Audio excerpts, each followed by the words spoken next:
Morning મિત્રો, આજના અમારા કાર્યક્રમ ગુડ મોર્નિંગ ગુજરાતમાં આપનું સ્વાગત છે. હું છું જીનલ દેસાઈ અને હું શૌનક વ્યાસ.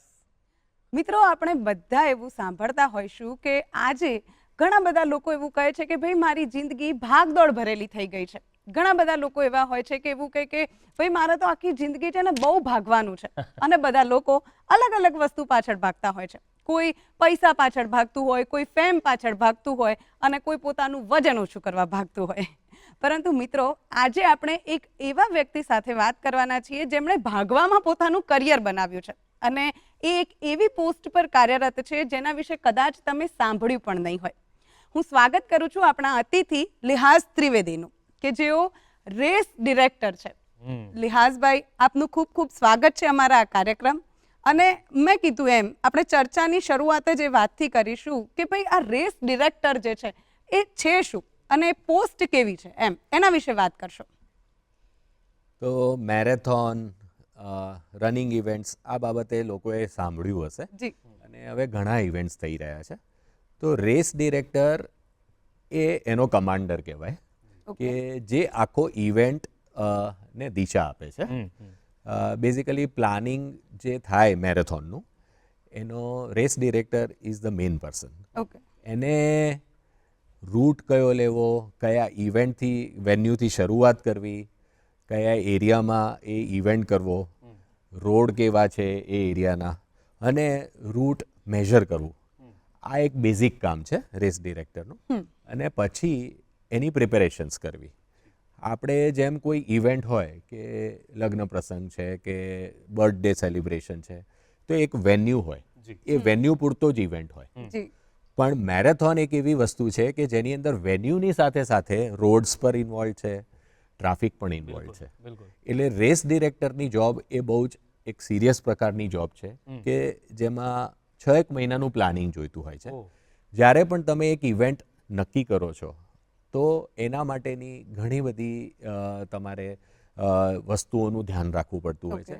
જેવું કે તમે શું રૂટ નક્કી કરો છો, એ રૂટનું એપ્રુવલ જો તમને લોકલ પોલીસ આપે છે કે નહીં, લોકલ સંસ્થાઓ જેવી કે અમદાવાદ મ્યુનિસિપલ કોર્પોરેશન એ તમને એમાં સહભાગી થાય છે કે નહીં, આ બધા વસ્તુઓને તમારે ઘણી ચીવટતાથી જોવું પડે છે.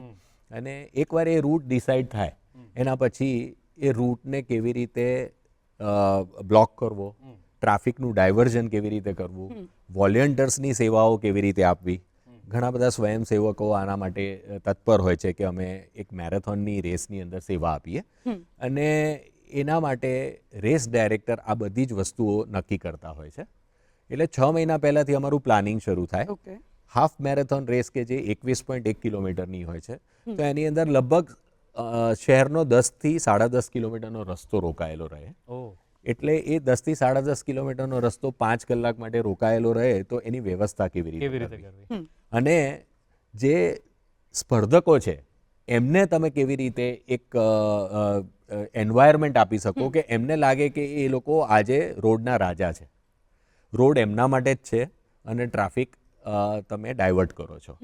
એટલે રેસ ડાયરેક્ટર તરીકેની જોબ ખૂબ જ ઇન્ટરેસ્ટિંગ પણ છે અને ખૂબ જ જવાબદારીપૂર્વક કરવી પડે એવી વસ્તુ છે. આ રીતે રેસ ડાયરેક્ટર એક રેસનું પ્લાન કરે છે.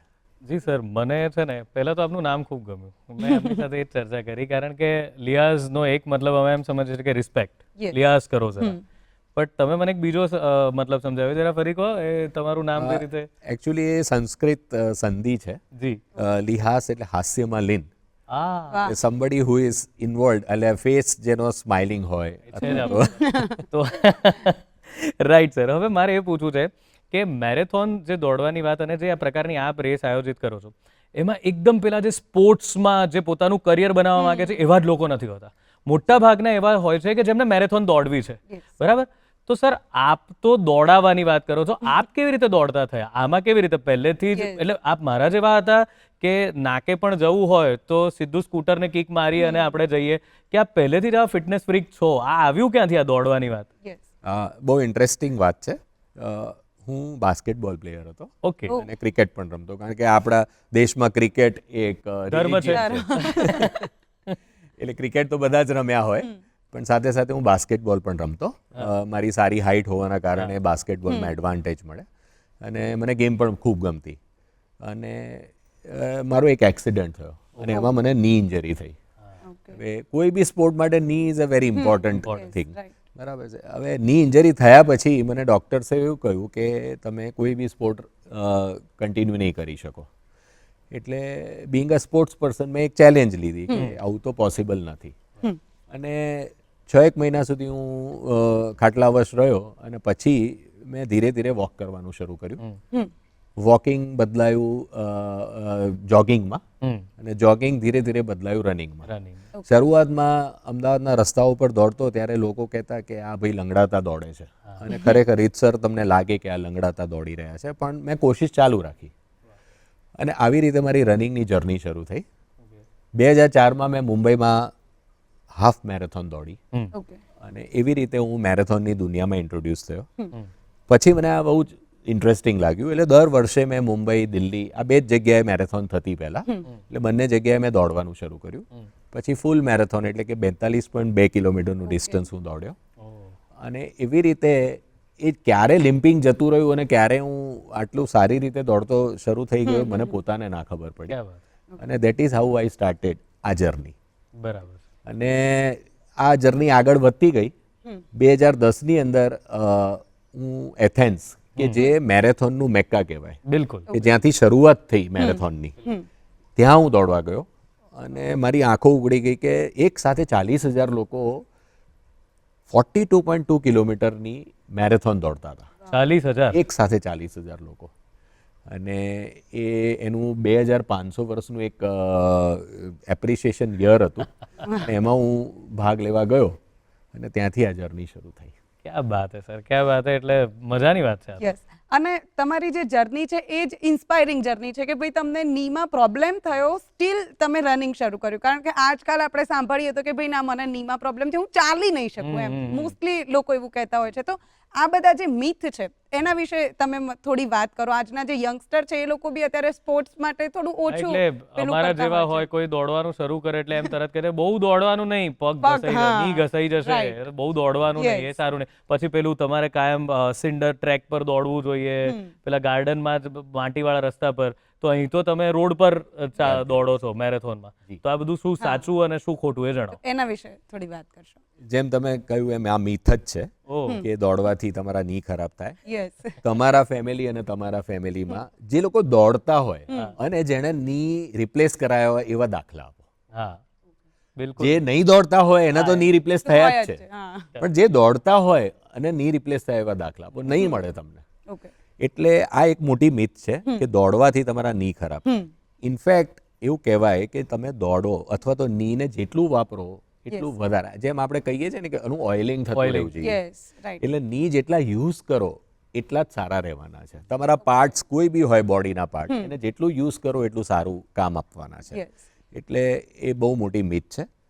હવે વાત આવી રસ્તા પર દોડવાની. તો રસ્તો એટલે ડામરનો બનેલો હોય છે. તો ડામરનો રસ્તો છે એક સેફ જગ્યા છે દોડવા માટે.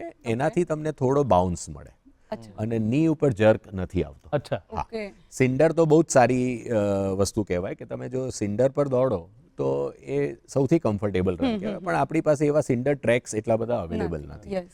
તો દોડવા માટે અને રોડ રનિંગ એ આખા વર્લ્ડની અંદર સૌથી મોટું સ્પોર્ટ છે, રોડ રનિંગ. એટલે રોડ રનિંગમાં મેરેથોન બી આવી ગયું, 10 કિલોમીટરની બી રેસ આવી ગઈ, ને દરેક ટાઈપનું રોડ રનિંગ. અને રોડ્સ છે તો એનો ઉપયોગ કેમ ના કરવો? Yes, right. તો road running is best running. Okay. વાહ. સર, એવું છે કે મેરેથોન, મને એવું લાગે છે કે મોર દેન રનિંગ એની પાછળ એક વિચાર છે. યસ.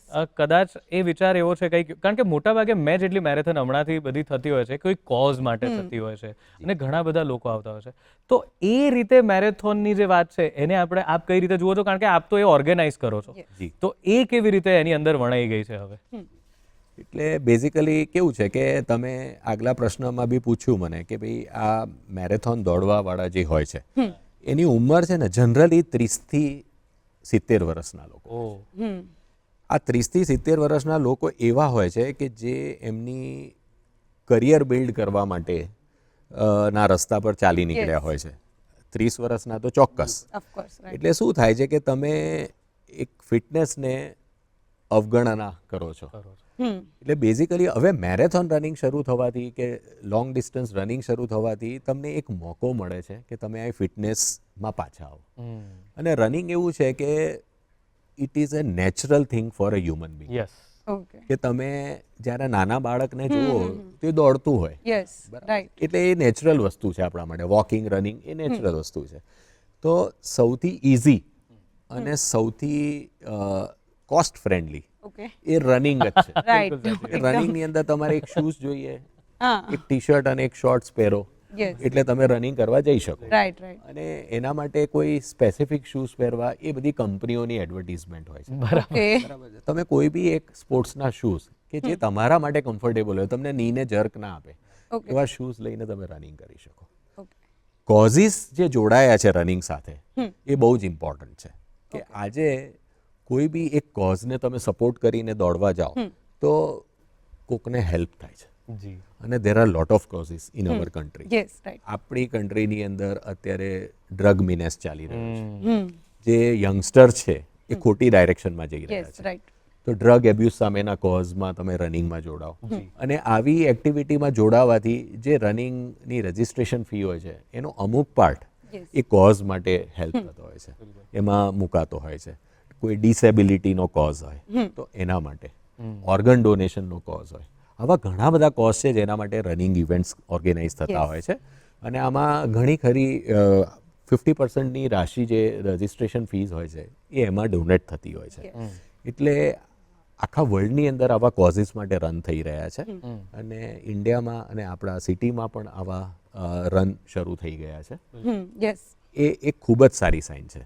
અને આજે 30 થી 70 વર્ષના લોકો છે એમને એક મોકો મળે છે ફિટનેસમાં જોડાવા. જોડાવાનું. રાઈટ અને મને લાગે છે હાર્મની પણ ખરી સર, કારણ કે આટલા બધા લોકો એક સાથે જ્યારે દોડી રહ્યા છે ત્યારે એક હાર્મની પણ રચાય છે, બધા એક સાથે જઈ રહ્યા છે, તો એ પણ એક યુનિટીની વાઇબ પણ જે હા, છે ઓરા જે આપણે અત્યારે આજની બિલકુલ, ભાષામાં બિલકુલ. કહીએ તો એ જી, રચાય છે. બિલકુલ એ પણ આવે છે. હવે મારે આગળ એ વાત કરવી છે કે નોર્મલી ક્રિકેટ હોય કે બાસ્કેટબોલ હોય એ બધા બહુ ઇન્ટરેસ્ટિંગ કે એન્ટરટેઇનિંગ સ્પોર્ટ્સ છે, બરોબર? પણ તમે જે રીતે કીધું કે ભાઈ 30 થી 70 વર્ષના લોકો જે મેરેથોનમાં દોડતા હોય એ બધા કંઈ રનિંગને કરિયર બનાવવા માટે નથી દોડતા. જી. પણ જે લોકોને રનિંગમાં કરિયર બનાવવું છે, લાઈક રેસને આપણે જોઈએ તો બહુ ઓછા લોકો કે ભાઈ મારે રેસર જ બનવું છે અથવા તો રનર જ બનવું છે, તો એના વિશે તમે વાત કરો કે એઝ અ કરિયર રનિંગ એ ક્યાં અત્યારે છે અને કેવી રીતે ઇન્ટરેસ્ટ વધ્યો છે, ઘટ્યો છે, શું છે? લોંગ ડિસ્ટન્સ રનિંગની વાત કરીએ આપણે, જે મેરેથોન છે, તો એનું કરિયર બનાવવા માટે હવે ઘણા યંગસ્ટર્સ કોશિશ કરી રહ્યા છે. એટલા માટે કે લોંગ ડિસ્ટન્સ રનિંગનો જે ચેમ્પિયન છે અને જે ફાસ્ટેસ્ટ ટાઈમમાં દોડ્યો છે એ 34 વર્ષની ઉંમરે દોડ્યો હતો. ઓહ એટલે જેમ સ્પીડ રનિંગ હોય છે કે તમે 100 મીટર 200 મીટર જે ઓલિમ્પિક સ્પોર્ટ છે, મેરેથોન બી ઓલિમ્પિક સ્પોર્ટ છે, તો 100-200 મીટર માટે શું છે, strength is important. Of course right અને યંગસ્ટર્સ એની અંદર ઇન્વોલ્વ હોય છે. અને એ લોકો પણ એમની કરિયરને સસ્ટેન કરી શકે છે જો પ્રોપરલી ટ્રેનિંગ કરે. મેરેથોન માટે શું છે કે તમે 20 વર્ષે બી ડિસાઈડ કરી શકો કે મારે મેરેથોન રનર બનવું છે ઓકે અને બેસ્ટ બનવું છે, ઓકે કારણ કે તમારું કરિયર લોંગ હોય છે. તમે right. 20 થી લઈને 38 વર્ષના રનર્સને પોડિયમ ઉપર જીતતા જોઈ શકો છો. રાઈટ અને આ વર્ષે જે વર્લ્ડનો બેસ્ટ રનર છે મેરેથોનનો એ 38 વર્ષે એ એવો ગોલ સાથે છે કે જીતવાનો તો ખરો પણ એ વર્લ્ડ રેકોર્ડ બનાવવા માંગે છે. વાવ એટલે મેરેથોનની અંદર એક આ વિશેષતા છે કે તમે 20 થી 40 વર્ષની વચ્ચે પણ હોવ ને તો you can still become a champion. Yes જ્યારે બીજા બધા સ્પોર્ટની અંદર you have to play at a younger age, કે તમે 12-14 વર્ષની ઉંમરે શરૂ કરો. ઓફકોર્સ મેરેથોન રનિંગ બી જે આફ્રિકાના રનર્સ છે, કેન્યા છે, એ લોકો 14-15 વર્ષની ઉંમરે શરૂઆત કરી દેતા હોય છે, પણ એ લોકો એકચ્યુઅલી પ્રાઇમ થાય છે 27-28 વર્ષની ઉંમરે, કે જ્યારે એ લોકો જીતતા થાય અને વર્લ્ડ રેકોર્ડ બનાવતા થાય, અને 35 વર્ષ સુધી they can really come up continue their career. એટલે ઉંમરને લઈને તમે 20 થી લઈને 40 વર્ષના પણ આની અંદર કરિયર બનાવી શકે છે. અને આજકાલ મેરેથોનની અંદર ખૂબ પૈસા પ્રાઇઝ મની તરીકે મળે છે. અચ્છા, તો એના વિશે કહો જરા કે આને એવી રીતે લેવું હોય તો કઈ રીતે લઈ શકાય કે કરિયરમાં? અત્યારે હું કહું તો આપણે અમદાવાદમાં કે આખા ઇન્ડિયામાં જે મેરેથોન્સ થઈ રહી છે તો એમાં હરિયાણા, યુપી અને સાઉથની અંદર બેંગ્લોર, આ 3 જગ્યાના રનર્સ એ ખૂબ જ સારા રનર્સ છે. એ લોકો નેચરલ એથ્લીટ્સ અને લોંગ ડિસ્ટન્સ રનિંગની અંદર ખૂબ જ સારું કરી રહ્યા છે. આમાં અમે લોકો ઓબ્ઝર્વ કર્યું છે. હું છેલ્લા 15 વર્ષથી મેરેથોન ઇવેન્ટ્સ ઓર્ગેનાઇઝ કરું છું, 2010થી. અને પહેલાં અમે કેનિયન અને ઇથોપિયન એથ્લીટ્સને ઇન્વાઇટ કરતા હતા દોડવા માટે, જેથી કરીને એમને જોઈને કોઈને પ્રેરણા મળે. હવે શું થયું છે કે ઇન્ડિયાની અંદર એટલા સારા એથ્લીટ્સ છે કે જે લોકો કેનિયા અને ઇથોપિયાના એથ્લીટ્સથી 5-10% પાછળ છે અને દે can really make a career. હવે આ લોકો છે એ લોકો નથી ભણેલા કે નથી એમને ડાયરેક્શન, પણ મેરેથોનની અંદર દોડી અને 1 લાખ રૂપિયા 2 લાખ રૂપિયાના ઇનામ જીતી શકે અને આની ઉપર એમનું ઘર સંસાર ચાલતું હોય. પણ બેઝિકલી જો આ જ લોકોને ફોકસ્ડ ટ્રેનિંગ મળે તો આપણા ત્યાં પણ ચેમ્પિયન્સ જે આખી દુનિયાની અંદર એમનો પરચો બતાવે એવા ચેમ્પિયન્સ તૈયાર થઈ શકે. ક્યાં વાત છે સર. હવે આગળ જો તમે વાત કર્યું તો આપણે વાત કરી લીધી કે કોઈને કરિયર કેવી રીતે બનાવવું હોય, પણ રનિંગ માટે તમારી ફિઝિકલ હેલ્થ, એન્ડ્યોરન્સ તમારામાં હોવું જરૂરી છે. તો એના વિશે વાત કરો કે આજની લાઇફસ્ટાઇલ જે છે એ બહુ ફાસ્ટ ફૂડ ને જંક ફૂડ વાળી થઈ ગઈ છે. નોર્મલી હેલ્ધી ઇટિંગનો કે સ્લો ફૂડનો જે કોન્સેપ્ટ છે એ ખૂબ ઓછો જોવા મળે છે. તો એના વિશે વાત કરો કે એન્ડ્યોરન્સ પાવર જે છે એ કેવી રીતે આપણે મેળવવો જોઈએ. બેઝિકલી છે ને એન્ડ્યોરન્સ એ એવી વસ્તુ છે કે એજ સાથે ડેવલપ થાય છે અને એન્ડ્યોરન્સ તમારે ધીરે ધીરે ડેવલપ કરવું પડે. કે જેમ મેં કહ્યું કે મારા કરિયરમાં જ્યારે મને ઇન્જરી થઈ એના પછી હું 5 કિલોમીટર દોડતો, એનાથી લાંબુ નહોતો દોડી શકતો. પછી ધીરે ધીરે મને થયું કે હવે 5 ના 7 કરું. એટલે એન્ડ્યોરન્સ વીકલી તમારે એક પ્રોગ્રામ ડેવલપ કરવો પડે કે મારે આ વીકની અંદર 30 કિલોમીટર દોડવા છે. તો એને 5 ભાગમાં ડિવાઈડ કરો અને 5 દિવસની અંદર 30 કિલોમીટર કરો. અને એવી રીતે વીકલી તમે એમાં 2-3 10% જેવું ઇન્ક્રીમેન્ટ આપતા જાઓ. એવી રીતે તમારું એન્ડ્યોરન્સ ડેવલપ થાય. અને એન્ડ્યોરન્સ ડેવલપ કર્યા પછી સપોઝ કરો કે તમે એક વીકની અંદર 50 થી 60 કિલોમીટર દોડતા થઈ જાઓ તો તમે હાફ મેરેથોન તો બહુ જ શાંતિથી પૂરી કરી શકો, ફૂલ મેરેથોન માટે પણ રેડી થઈ જાઓ. એટલે એન્ડ્યોરન્સ ડેવલપ કરવું એ એક કળા છે અને એ ધીમે ધીમે જ આવે. બાકી રહી વાતની ફાસ્ટ ફૂડ અને આજના જંક ફૂડની, એ તો એવોઇડ કરવું બહુ જ દરેક કલ્ચરના માટે એક ફૂડ બનેલું છે. આપણા ઇન્ડિયન કલ્ચરની અંદર જે ફૂડ છે, હેબિટ્સ છે, ફૂડ હેબિટ્સ, અને આપણે જે ઘરમાં ખાતા હોઈએ છીએ એ બેસ્ટ ફૂડ છે. પણ આપણે શું છે કે વેસ્ટર્ન કલ્ચરને અપનાવ્યું છે. આપણે 80% ટાઈમ મેંદો ખાતા હોઈએ છીએ. જે બી ખાઓ છો એમાં મેંદો જ ઇન્વોલ્વ છે. એટલે ઓફકોર્સ એ તમને ક્યાંક ને ક્યાંક એનો પરચો આપવાનો જ છે. અને બાકીનું જે ફૂડ છે એ બધું પ્રોસેસ્ડ છે. ચીઝ છે તો પ્રોસેસ છે, બટર છે તો પ્રોસેસ છે, સ્વીટ્સ છે તો પ્રોસેસ છે. એટલે આપણે પ્રોસેસ્ડ ફૂડ અને મેંદો ખાતા થઈ ગયા છે. આ એક સિમ્પલ વસ્તુ છે, દરેક માનવીને ખબર છે, દરેક પેરેન્ટ્સને ખબર છે કે એ લોકો શું ખવડાવી રહ્યા છે. પણ આ વસ્તુ શું છે કે જ્યાં સુધી સેલ્ફ રિયલાઇઝેશન ના આવે ત્યાં સુધી આનો રસ્તો કોઈ નથી. કારણ કે એવરી પેરેન્ટ નો કે ભાઈ મારા છોકરાને હું પિઝા આપું છું which is not good for health, but still એક માણસ છોકરું તો જીત કરવાનું જ છે, પણ પેરેન્ટ બી એની આગળ ઝૂકી જાય. પ્લસ આ એક જમાનો એવો છે કે જેની અંદર ઇલેક્ટ્રોનિક વસ્તુઓ ખૂબ આવી ગઈ છે. એટલે છોકરાઓને બી કમ્ફર્ટ મળી ગયું છે. પેરેન્ટ હોય એ કે બેસીને તું video game room. When you તમે તમારા જો છોકરાઓની પાસેથી આ એક્સપેક્ટ કરો તો સ્પોર્ટ્સમેન ક્યાંથી બની શકાય. હું આ જ વાત પર આવવાનો હતો કે અત્યારે બાળકોને, નાનું બાળક ખાતું નથી તો એને મોબાઈલ પકડાઈ દો, ફોન પકડાઈ દો.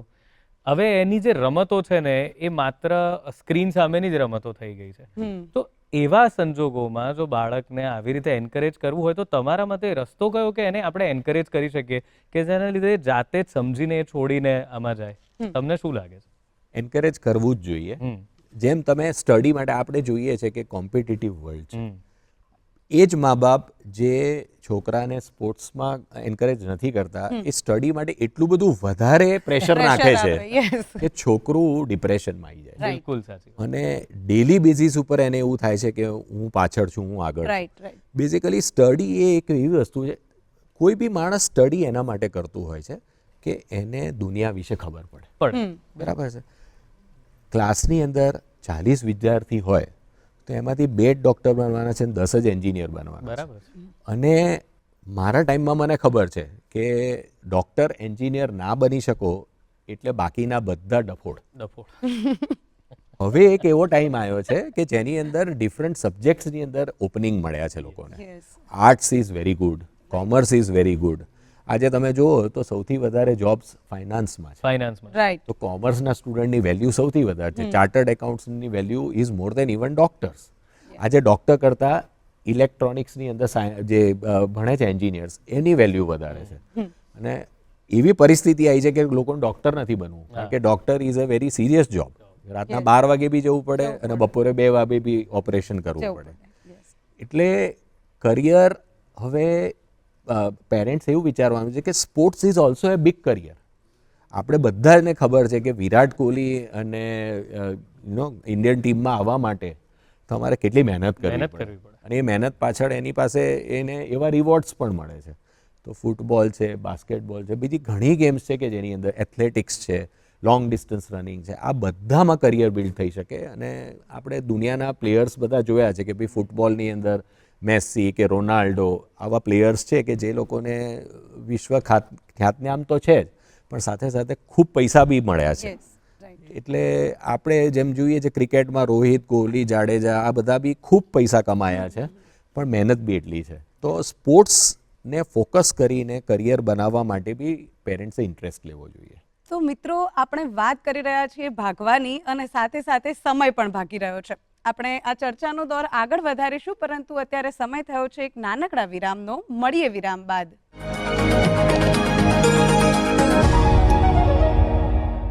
વિરામ બાદ આપનું સ્વાગત છે ગુડ મોર્નિંગ ગુજરાતમાં. મેં કહ્યું એમ સમય ભાગી રહ્યો છે, લોકો ભાગી રહ્યા છે, અને હવે આપણે એક એવા વ્યક્તિ વિશે વાત કરવા જઈ રહ્યા છીએ જેમણે શરૂ પોતાનું કરિયર કર્યું 68 વર્ષે. સામાન્ય રીતે 50 વર્ષ પછી બધા નિવૃત્ત જીવન વિતાવવાનું પસંદ કરતા હોય છે. લોકો એમ કે ભાઈ હવે મારાથી ના થાય, પણ તમે વિચાર કરો કે એક વ્યક્તિ એવા છે જેમણે દોડવાનું શરૂ કર્યું 68 વર્ષે અને અત્યારે 81 વર્ષના યંગ રનર છે. તો ચાલો ત્યારે મળીએ 81 વર્ષના યંગ રનર રણધીર ચૌહાણને. મુંબઈમાં જન્મેલા અને અમદાવાદમાં પોલીસ તરીકે ફરજ બજાવી ચૂકેલા રણધીરભાઈ નિવૃત્તિ બાદ 6 મહિના ભારત અને બાકીના 6 મહિના અમેરિકા રહેતા હતા. એક વખત ફોટોમાં પોતાનું 90 કિલો વજન જોઈ તંદુરસ્તી પ્રત્યે સજાગ થવાનો વિચાર આવ્યો અને તે સમયે ન્યૂયોર્કમાં યોજાતી મેરેથોન જોયા બાદ તેમાં જોડાવાનું મન થયું. બસ પછી તો ચાલુ થયો દોડવાનો સિલસિલો. મેરેથોન મેં 2010માં ચાલુ કરી અને અમદાવાદની પણ પહેલી મેરેથોન હતી. એ રીતે સતત 4 વર્ષ સુધી એમાં હું ફર્સ્ટ આવ્યો 4 વર્ષ, અને પછી એ ચાલુ થઈ ગયું. એટલે અમેરિકા અને બીજા અલગ અલગ કન્ટ્રીઓમાં દેશોમાં લગભગ 8-9 દેશોમાં મેં ઘણી બધી કરી અને આજે મારી છેલ્લી 100મી પૂરી થઈ છે આજે. અને મેં ટોટલી લગભગ 66 જેવી મેરેથોન, ફૂલ મેરેથોન અને અલ્ટ્રા મેરેથોન કરી અને 34મી આજે પૂરી થઈ હાફ મેરેથોન. એ રીતે મારી આજે 100 પૂરી થઈ, જે મારા પિતાશ્રીનું જે સ્વપ્ન હતું પોતાને એથ્લેટ થવાનું એ મેં આજે પૂરું કર્યું અને આ બધી મેરેથોન હું એમને ડેડિકેટ કરું છું. અને પછી તો રણધીરભાઈ ચૌહાણ ભારત ઉપરાંત America, Canada, Germany, France, Paraguay, Australia, Africa અને મોરેશિયસમાં મેરેથોન દોડી ચૂકેલા છે. સિરિયલ રનર રણધીરભાઈને દોડવાનો એવો ચસ્કો લાગ્યો કે ટીવી જોવાના સમય જેટલો સમય તેઓ ઘરમાં ચાલીને મેરેથોનની પ્રેક્ટિસ કરતા હતા. અને હવે રણધીરભાઈ પાસેથી એ જાણીએ કે 20, 30, 40 નહીં પરંતુ 100 મેરેથોન દોડ્યા બાદ તેમની કઈ મેરેથોન યાદગાર રહી. મારો શિકાગોનો મેરેથોનનો અનુભવ બહુ જ સરસ હતો. ટ્રેન મારી 16 કલાક લેટ પડી, જેના હિસાબે મારે 1 કલાક આરામ કરીને સીધું જ ગ્રાઉન્ડ પર જવું પડ્યું. મેરેથોન પૂરી કરી. એના હિસાબે હું એમ કહી શકું છું કે આપણે ધારે કરી શકીએ છીએ.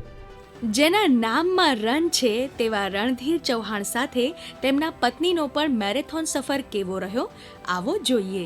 રણધીરને લીધે અમે લોકો ફોરેનમાં અને ઇન્ડિયામાં અલગ અલગ સિટીઝમાં ટ્રાવેલ કરી શકીએ છીએ. ફોરેનમાં હું એની ફિનિશ લાઇન પર ટાઈમે પહોંચવા માટે મારી ટ્રેન, બસીસ કંઈ પણ લઈને પહોંચી જાઉં છું. અને મોટી વાત એ છે કે એને લીધે હું મારી હેલ્થનું ધ્યાન રાખવા લાગી છું કે સવારે હું પણ મેક શ્યોર કર્યું કે હું મારી હેલ્થ માટે એક્સરસાઇઝ કરું. અને એ રીતે અમે એન્જોય કરીએ છીએ અમારો ટાઈમ અને એનું ડ્રીમ પણ પૂરું કરીએ છીએ. રણધીરની રાજકોટમાં જ્યારે હતી મેરેથોન ત્યારે મેં પણ 5K કરેલી, અહીંયા અમદાવાદમાં પણ મેં કરેલી અને કપલમાં અમે બંને ફર્સ્ટ આવેલા કરવાની હતી ત્યારે. અને નાની નાની મેં કરી છે, પેલી બેનિફિટની મોટિફની હતી ને ત્યારે મેં ડ્રીમ રન ને એવું કરતી હતી, હું 3-4 વાર ગયેલી સવારે. મારી આ 3rd મેરાથોન છે અને હું વિચારી રહી હતી કે મારી લાસ્ટ મેરાથોન હશે બિકોઝ બહુ જ ટાયર્ડિંગ ફીલ થયું હતું. બટ રણધીર ચૌધરી જે છે એમની આ 81 એજમાં બી એમની આ 100th મેરાથોન છે. સો એ સાંભળીને બહુ જ ઇન્સ્પાયર થયું અને એમ લાગ્યું કે ના અમારી લાસ્ટ નથી, steel I can do in next year also. આજની યુવા પેઢી જ્યારે 2 માળ ચડવામાં પણ લિફ્ટનો ઉપયોગ કરે છે ત્યારે જાણીએ જુવાન દાદા પાસેથી કે કેવી રીતે જાળવે છે તેઓ તેમની તંદુરસ્તી. ભગવાને આપણને એટલું સુંદર શરીર આપ્યું છે તો આપણી એ જ બને છે કે એમ પૂરેપૂરું ધ્યાન રાખવાનું, રોજની એક્સરસાઇઝ કરવાની, રોજનું ભોજન સાદું રાખવાનું અને તણાવમુક્ત જીવન રાખવાનું અને સૂવાની 8 કલાકની ઊંઘ હોવી જોઈએ. મને અત્યારે 81 વર્ષે કોઈ પણ દવાની જરૂર નથી. મને જ્યારે મેરેથોન કર્યું હોય ત્યારે આરામથી કરી શકું છું અને ડૉક્ટરની પાસે પણ ભાગ્યે જ જવાનું થાય છે. આજે મુંબઈમાં 42.195 કિલોમીટરની ફૂલ મેરેથોન સાથે રણધીર ચૌહાણ દોડી રહ્યા છે જિંદગીની છેલ્લી અને 101મી મેરેથોન. ઉંમર બસ એક આંકડો છે અને મન હોય તો માળવે જવાય, કરતાંય મન હોય તો મેરેથોન દોડાય.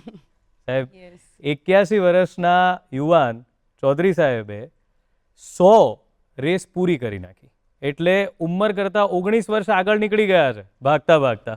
હા, સેન્ચુરી પૂરી કરી નાખી.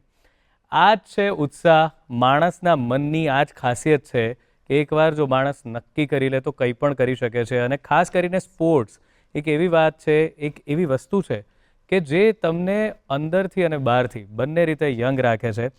અને એવા જ યંગ વ્યક્તિ લિયાઝભાઈ સાથે આપણે વાતો કરી રહ્યા છીએ અને બહુ મજા પડી રહી છે આ બધા બારીકીઓને જાણવાની, રેસિંગ વિશેની, પછી કેવી રીતે મેરેથોન આયોજિત થાય છે એ વિશેની. પણ એક વાત કહું, મેં તમારી પ્રોફાઇલ જોઈ સાહેબ અને તમારી પ્રોફાઇલમાં મને તમે તમે તો કંઈક ટ્રેડમિલ પર દોડવાનો પણ એક રેકોર્ડ બનાવી દીધેલો છે. એના પર પણ આપ કેટલું દોડી ચૂક્યા છો, કેટલા રેકોર્ડ છે આપના નામે? તો આ બધા રેકોર્ડ્સની શરૂઆત કેવી રીતે થઈ, કયા કયા મળ્યા અને એની યાદગાર વાતો જરાક થઈ જાય તો મજા પડે. એટલે દોડવાનું શરૂ કર્યું પછી આ રેકોર્ડ્સ માટે તો ક્યારેય કોઈ દોડતું ના હોય, પણ શરૂઆત કરી ત્યારે તો કંઈ ખબર નહોતી પડતી કે આ ડાયરેક્શનમાં ક્યાં આગળ વધીશું. અને મેરેથોનથી વધારે આગળ કોઈ વસ્તુની ખબર નહોતી. એટલે મેં જેમ વાત કરી કે 2010માં જ્યારે હું એથેન્સમાં દોડવા ગયો અને 40,000 લોકોને 42 કિલોમીટરનું ડિસ્ટન્સ દોડતા જોયા ત્યારે મને ખબર પડી કે દુનિયામાં તો it is a vast thing અને લોકો બહુ જ દોડે છે અને ઇન્ડિયા માટે એ નવી વસ્તુ છે. પણ પાછા આવ્યા પછી એવું ખબર પડી કે અલ્ટ્રા મેરેથોન નામની પણ કંઈ વસ્તુ હોય, એટલે કે જે ડિસ્ટન્સ 50 અથવા તો એનાથી વધારે કિલોમીટર્સ હોય એને અલ્ટ્રા મેરેથોન કહેવાય. અને દુનિયામાં એવા બહુ ક્રેઝી માણસો છે કે જે આવી અલ્ટ્રા મેરેથોન્સ દોડતા હોય છે. અલ્ટ્રા મેરેથોન રનિંગનું શરૂઆત મેં કરી 2011માં. હું ફર્સ્ટ ટાઈમ સિંગાપુર દોડવા ગયો અને ડોન ટુ ડસ્ક એનું નામ હતું. એટલે સાંજે 8 વાગે શરૂ થાય અને સવારે સૂરજ ઉગતા પહેલાં તમારે પૂરી કરવાની એ રેસ. અને 100 કિલોમીટરની રેસ હતી અને હું એમાં પાર્ટિસિપેટ થવા ગયો અને ખૂબ જ સુંદર એક્સપિરિયન્સ થયો. આખું સિંગાપુર દોડી નાખ્યું એમ કહેવાય 100 કિલોમીટરમાં. અને એ રેસ પૂરી કર્યા પછી મને એક હોરાઇઝન નવું દેખાયું કે ભાઈ દુનિયામાં ઘણી બધી વસ્તુઓ થઈ શકે. 100 કિલોમીટરની રેસ કર્યા પછી ઇન્ડિયામાં જ 24 કલાકની એક રેસ ઓર્ગેનાઇઝ કરી. એ ભાઈ આપણા IIMમાંથી ભણેલા હતા અને ફોરેનમાં એમણે આવી બધી રેસીસ જોયેલી હતી અને એમણે એ રેસની શરૂઆત કરી. તો એ રેસ દોડવા માટે હું ગયો ત્યારે મને કોઈ જ ખબર નથી કે 12 કલાકથી વધારે આગળ કેવી રીતે દોડાય. હું દોડ્યો એ રેસ અને 24 કલાકની અંદર 187 કિલોમીટર દોડ્યો, જે નેશનલ રેકોર્ડ બની ગયો. અને એ એટલી બધી ખુશી થઈ જ્યારે ખબર પડી કે ભાઈ આટલું ડિસ્ટન્સ કોઈ આની પહેલાં દોડ્યું નથી અને એક અજબની વસ્તુ થઈ ગઈ. પાછા આવ્યા પછી મને થયું કે હવે શું કરી શકાય નવું. તો ટ્રેડમિલ પર લોકો યુઝ્યુઅલી 15 મિનિટનું Yeah. Warm up Right. કરતા હોય કે 5 કિલોમીટર 10 કિલોમીટર દોડતા હોય જેને Yes. બહાર ના દોડવું હોય એ દોડતા હોય. મને કોઈ જ આદત નહોતી કે હું ટ્રેડમિલ ઉપર દોડતો, કારણ કે હું રોડ રનર છું. યસ, એટલે મેં એક ચેલેન્જ લીધી કે ભાઈ ચલો ટ્રેડમિલ પર પણ દોડીને જોઈએ. જોઈએ. શરૂઆતમાં તો મેં કોઈને કહેવાય એવું જ નહોતું, કીધું પણ નહીં. તો મેં શરૂઆત કરી ટ્રેડમિલ પર દોડવાની, અને બહુ સ્પષ્ટ કહું ને તો 25 મિનિટ પછી મને એવું થયું કે આ વસ્તુ તો પોસિબલ જ નથી. એકની એક જગ્યાએ તમે કેવી રીતે દોડી શકો? રાઈટ. પણ 2 દિવસ પછી ફરી પાછો હું ગયો. મારો વિચાર બદલાયો કે ચલો થોડુંક વધારે Try દોડીને કરીએ. જોઈએ. હું 45 મિનિટ જે દિવસે ટ્રેડમિલ પર દોડ્યો એ દિવસે મેં નક્કી કર્યું કે આની ઉપર મારે 25 કલાક દોડવું છે. ઓ બાપરે. ફક્ત 45 મિનિટ દોડ્યા પછી. એટલે એક ગાંઠપણ જ કહેવાય કે જે માણસ 45 મિનિટ ટ્રેડમિલ પર દોડ્યો છે એવું નક્કી કરે છે કે આખો દિવસ દોડવું છે. પછી મેં પ્રેક્ટિસ શરૂ કરી અને ચેલેન્જ એક્સેપ્ટ કરી લીધી. લિમ્કા બુકની અંદર મેં નોંધાવી દીધું કે મારે આવું કરવું છે. ક્યાં વાત. નાઇસ. અને સ્પોર્ટ્સ ક્લબમાં મેં ટ્રેડમિલ ઉપર 25 કલાક દોડી અને 196 કિલોમીટર પૂરા કર્યા. ઇમેજિન નથી થતું. સર પણ આમાં આ આખી પ્રોસેસમાં તમે 187 કિલોમીટર દોડ્યા, 196, ક્યારે એવું ના થયું કે નહીં જ થાય અથવા રોકે? કારણ કે અને આવું ક્યાં તમને એક એક્સપિરિયન્સ કેવો રહે છે કે છેલ્લે અચાનક એનર્જી મળી જાય છે કે શું થાય છે કે પછી છેલ્લે બહુ ડલ થઈ જવાય છે કે બ્રેકડાઉન. ખૂબ જ સારો પ્રશ્ન છે. હું તમને કહું કે જ્યારે તમે 24 કલાક કે 25 કલાક દોડો ને, તમને આખી જિંદગી તમારી સામે દેખાઈ જાય. ક્યાં વાત, ક્યાં વાત, ક્યાં વાત. તમે જેટલા ઇમોશન્સ છે ને એમાંથી પાસ થાઓ. ક્યારેક તમને રડવું આવે, ક્યારેક થાય કે હું કેવો મૂર્ખો છું કે આવું બીડું ઝડપ્યું છે મેં. ઓહો. You go through all your emotions of life. Everything. You think about your parents, you think about everything possible. અને પછી આ બધા જ ઇમોશન્સને ઓવરકમ કરીને યુ બીકમ વિક્ટોરિયસ. ક્યાં વાત હે. અને જ્યારે હું છેલ્લા 4 કિલોમીટર દોડ્યો ને, ત્યારે સાહેબ જો એકચ્યુઅલ રેસિંગ કરતો હોય ને એ સ્પીડે હું દોડ્યો. ઓહો. 192 કિલોમીટર પૂરા પર, કારણ કે આખું જ સ્પોર્ટ્સ ક્લબ ભરેલું હતું અને બધા જ ચીયર કરતા હતા. એનર્જી આપોઆપ ઉપરવાળો આપે છે. ક્યાં વાત હે. હવે નેક્સ્ટ મારે એ પૂછવું છે ટ્રાયથલોન. તમે એમાં પણ સહભાગી થયા છો અને પૂરી કરી છે ટ્રાયથલોન. તો એમાં તો 3 અલગ અલગ પડાવ આવતા હોય છે, તો એના વિશે દર્શકોને જણાવશો. ટ્રાયથલોન બહુ જ ઇન્ટરેસ્ટિંગ સ્પોર્ટ છે. Yes.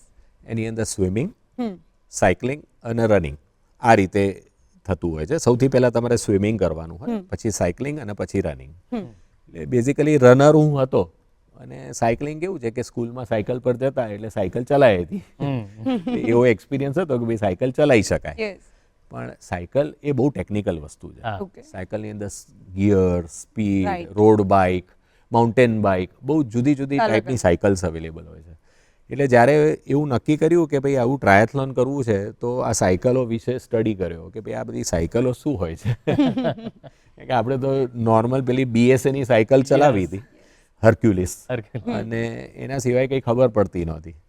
પછી સ્ટડી કર્યા પછી ખબર પડી કે, અને સ્વિમિંગ પણ એવી જ રીતે હું સ્કૂલના ટાઈમમાં શીખ્યો હતો, એટલે બેઝિક સ્વિમિંગ આવડતું. મેં કીધું આ ત્રણેય સ્પોર્ટને ભેગા કરીને જોઈએ, લોકો કરે છે તો આ બી પોસિબલ છે. એવી રીતે મારો ખ્યાલ આવ્યો અને મેં ટ્રાયથલોન માટે ઓસ્ટ્રેલિયાની અંદર મારું નામ નોંધાયું, જે આયર્નમેન સ્પર્ધા થાય છે. અને આયર્નમેનની અંદર જે સ્પર્ધા થાય છે એમાં 70.3 અને 140.6 એવી રીતે 2 ટાઈપની સ્પર્ધા હોય છે, કે જેમાં પહેલાં સ્વિમિંગ કરવાનું 1.9 કિલોમીટર સીમાં, પછી 90 કિલોમીટર સાયકલિંગ કરવાનું, અને પછી હાફ મેરેથોન એટલે 21.1 કિલોમીટર દોડવાનું. એટલે શરૂઆત તો કરી દીધી, પણ આપણે સી સ્વિમિંગ તો કોઈ દિવસ કર્યું ના હોય, એટલે સ્વિમિંગ પુલમાં જ તૈયારી કરતા. અને સ્વિમિંગ પુલમાં તૈયારી કર્યા પછી એકવાર પોરબંદર ગયો અને સીમાં સ્વિમિંગ કરીને જોયું. અને એવી રીતે એ સીમાં સ્વિમિંગ પર કર્યા પછી મને લાગ્યું કે આ થઈ શકશે. એટલે હું ઓસ્ટ્રેલિયા એ આયર્નમેન કોમ્પિટિશન કરવા ગયો, કે જેમાં 1.9 કિલોમીટર સ્વિમિંગ કર્યું, 90 કિલોમીટર સાયકલિંગ અને પછી 21.1 કિલોમીટર રનિંગ કર્યું. એટલે એ આયર્નમેન મેં 2013માં કર્યું.